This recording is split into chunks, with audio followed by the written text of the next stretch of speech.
దేశవ్యాప్తంగా petrol diesel కొరతపై ఆందోళన పెరుగుతున్న నేపథ్యంలో కేంద్ర ప్రభుత్వం కీలక నిర్ణయం తీసుకునే అవకాశం కనిపిస్తుంది.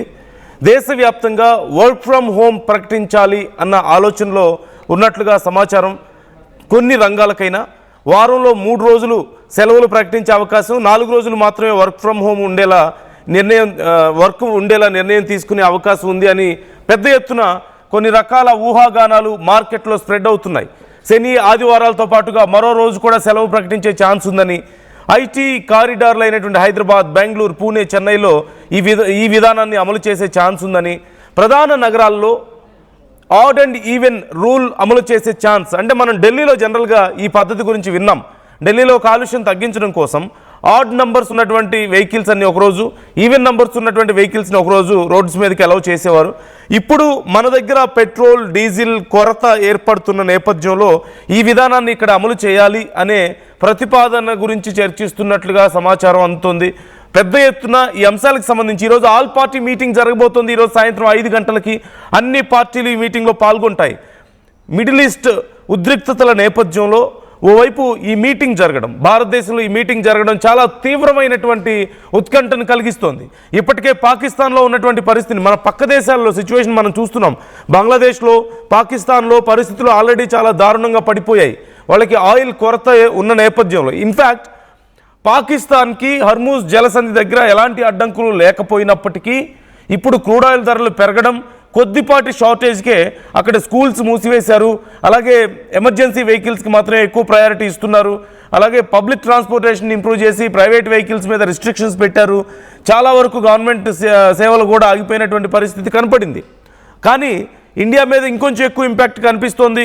ఆయిల్ రిజర్వ్స్ మనకి బాగానే ఉన్నాయని చెప్తున్నప్పటికీ కూడా పరిస్థితి ఇలాగే కొనసాగితే, యుద్ధం ఇలాగే కొనసాగి ఆయిల్ కొరత గనక మరింత ఎక్కువ అయితే మన దగ్గర ఎన్ని ఆయిల్ రిజర్వ్స్ ఉన్నప్పటికీ సరిపోని పరిస్థితి ఉంటుంది. ఎన్ని రోజులు ఉంటాయి? మహా అయితే ఒక 90 days 70 days ఆయిల్ రిజర్వ్స్ని పెట్టుకోగలుగుతారు.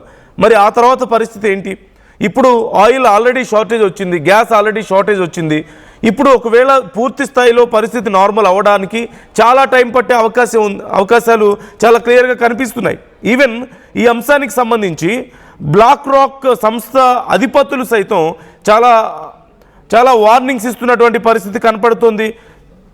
ఒకవేళ ఆయిల్ కనుక, క్రూడ్ ఆయిల్ కనుక $150కి బ్యారెల్ చేరితే ఖచ్చితంగా ఆర్థిక మాంద్యం వచ్చే అవకాశం ఉంది అంటూ కొన్ని హెచ్చరికలు ప్రపంచంలో ఉన్నటువంటి పెద్ద పెద్ద ఆర్థికవేత్తలు, యూనివర్సిటీలు సైతం లెక్కలు వేస్తున్నటువంటి పరిస్థితి కనపడుతోంది. కాబట్టి ఈ నేపథ్యంలో ఇప్పుడు ప్రస్తుతం ఇమ్మీడియట్గా ఏం చర్యలు తీసుకోవాలి, ప్రజల్లో భయం పోగొట్టాలంటే ఏం చేయాలి, లాంగ్ టర్మ్లో మనకి ఇంపాక్ట్ లేకుండా ఉండాలంటే ఏం చేయాలి, ఇలాంటి అంశాల గురించి ఈ ఆల్ పార్టీ మీటింగ్లో డిస్కస్ చేయబోతున్నట్లుగా తెలుస్తోంది. అయితే ప్రభుత్వం సునాయాసంగా నిర్ణయాలు తీసుకోగలిగే ఈ పరిస్థితుల్లో ఆల్ పార్టీ మీటింగ్ పెడుతున్నారు అంటే, ఓవైపు మొన్న మోదీ చెప్పడాన్ని మనం చూసాం. అంటే కరోనా లాంటి విపత్కర పరిస్థితులు మళ్ళీ వచ్చే అవకాశం ఉంది, అలాంటి ఒక టైం కోసం మనం ప్రిపేర్ అయి ఉండాలి అని చెప్పేసి మోదీ మాట్లాడడాన్ని మనం చూసాం. సో దీన్ని బట్టి ఒక్కసారి నేను ఆ వీడియో నేను మీకు చూపిస్తాను. సో దాన్ని బట్టి చూస్తే అతి త్వరలో ఖచ్చితంగా భారతదేశంలో చాలా కీలకమైనటువంటి నిర్ణయాలు ఉండబోతున్నాయి. అందుకే ఇప్పుడు ఆల్ పార్టీ మీటింగ్ పెట్టారు అని కూడా డిస్కషన్ నడుస్తోంది. ఎందుకంటే సహజంగా చిన్న చిన్న నిర్ణయాలు, పెట్రోల్ రేట్లు పెరగడం గురించి కానీ లేదంటే ఏవైనా చిన్న చిన్న నిర్ణయాలు అయితే డైరెక్ట్గా ప్రభుత్వం తీసుకోగలుగుతుంది. కానీ ప్రతిపక్షాల నుంచి ప్రతి పార్టీని కూర్చోబెట్టి మీటింగ్ పెడుతున్నారు అంటే ఖచ్చితంగా ఏదో చాలా పెద్ద నిర్ణయమే ఉండబోతుంది అన్నటువంటి అనుమానాలు వ్యక్తమవుతున్నాయి. మీకేమనిపిస్తుంది? ఓవైపు ఆడ్ అండ్ ఈవెన్ నంబర్స్లో వెహికల్స్ని అలౌ చేస్తారని, వారంలో 3 రోజులు సెలవు ఉంటుందని, మరోవైపు చాలా కీలకమైనటువంటి ఇప్పుడు పెద్ద పెద్ద సాఫ్ట్వేర్ కంపెనీస్ అన్ని వర్క్ ఫ్రమ్ హోమ్ పెడతారని చెప్పేసి ఇలా, అలాగే వెహికల్స్కి కూడా కొన్ని లిమిట్స్ పెడతారని చెప్పేసి, లైక్ బైక్ అయితే వీక్కి 5 లీటర్లని, కార్కి అయితే వారానికి 8 లీటర్లో 10 లీటర్లో అలా ఏదో ఒక లిమిట్ ఉండబోతోంది అని పెద్ద ఎత్తున చర్చ జరుగుతుంది. చాలా రకాలైనటువంటి వీటిలో కొన్ని రూమర్స్ ఉండొచ్చు, కొన్ని ప్రస్తుతం ఉన్నటువంటి సిచ్యువేషన్ని రిప్రజెంట్ చేయవచ్చేమో.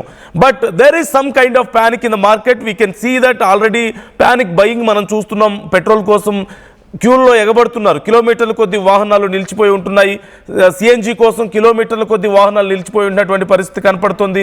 ఇలాంటి పరిస్థితుల్లో ఎలాగైతే గ్యాస్ విషయంలో ఎలాంటి కొరత లేదు, మీరు ప్యానిక్ బుకింగ్కి పాల్పడొద్దని ప్రభుత్వం చెప్తూనే మరోవైపు గ్యాస్ సప్లైని పెంచి ఆ స్కేర్సిటీని తగ్గించే ప్రయత్నాలు చేస్తున్నారు.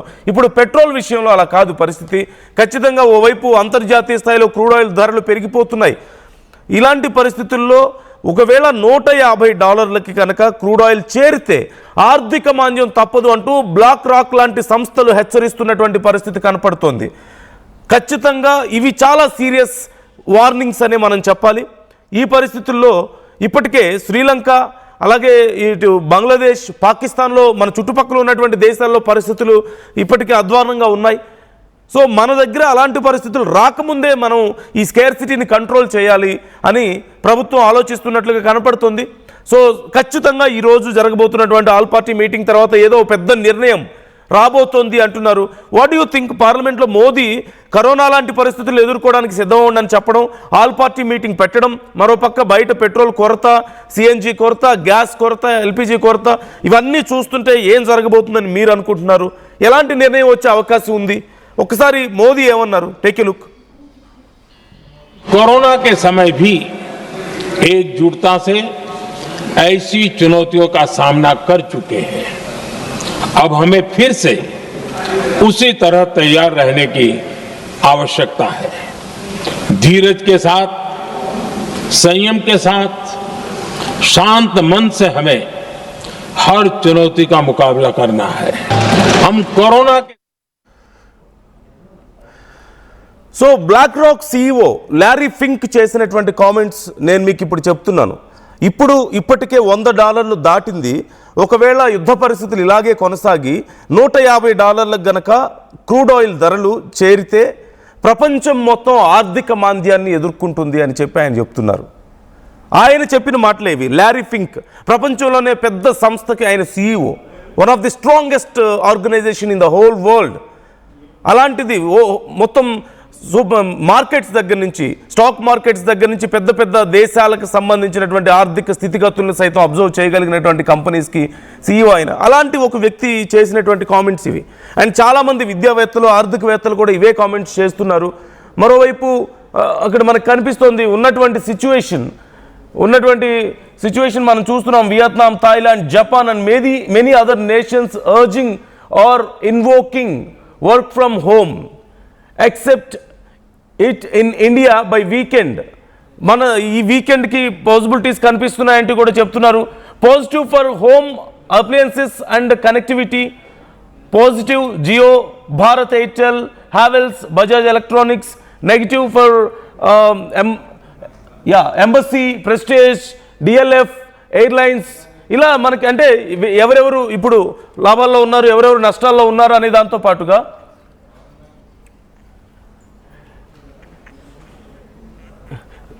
సో మార్చి 10వ తారీఖున వచ్చినటువంటి ట్వీట్ మీరు అక్కడ చూడొచ్చు. మార్చి 10 మధ్యాహ్నం వచ్చినటువంటి ట్వీట్. అంటే రాబోతున్న రోజుల్లో పరిస్థితులు ఎలా ఉండబోతున్నాయి అనేది.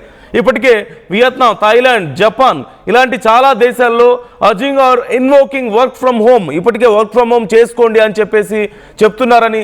ఆల్రెడీ మనం శ్రీలంక, బంగ్లాదేశ్, మరోవైపు ఇప్పుడు చైనా సైతం ఈ ఇంపాక్ట్ గురవుతున్నట్లుగా చాలా క్లియర్గా కనపడుతోంది. ఎందుకంటే మెజారిటీ ఆయిల్, చైనాకి వచ్చేటువంటి major portion of oil Iran నుంచి వస్తుంది. ఇరాన్ నుంచి కొంత ఈ ఉద్రిక్త పరిస్థితుల నేపథ్యంలో కొంత దిగుమతులు తగ్గడం మనం చూస్తూనే ఉన్నాం. మరోవైపు అంతర్జాతీయ స్థాయిలో ఇతర దేశాల నుంచి కూడా చైనా ఆయిల్ కొంటుంది. కానీ అక్కడ క్రూడ్ ఆయిల్ ధరలు పెరగడం, వీటన్నిటి వల్ల చైనాలోనే కాదు, ఇప్పుడు మనం చెప్పినట్లుగా జపాన్లో పరిస్థితులు మారిపోయాయి, శ్రీలంకలో పరిస్థితులు మారిపోయాయి, పాకిస్తాన్లో, ఆఫ్ఘనిస్తాన్లో, బంగ్లాదేశ్లో అన్ని చోట్ల ఇదే పరిస్థితులు కనపడుతున్నాయి. ఒక మాటలో చెప్పాలంటే భారత్ చుట్టుపక్కల, మరోవైపు యూరోపియన్ కంట్రీస్లో కూడా సిచ్యువేషన్ చాలా టైట్గా ఉంది. చాలా టఫ్ సిచ్యువేషన్ అక్కడ కనిపిస్తోంది. ప్రపంచవ్యాప్తంగా అన్ని దేశాల్లోనూ ఇప్పటికే చాలా దేశాల్లో వర్క్ ఫ్రమ్ హోమ్, అలాగే వెహికల్స్కి అనుమతి విషయంలో మనం మాట్లాడుకుంటున్నాం.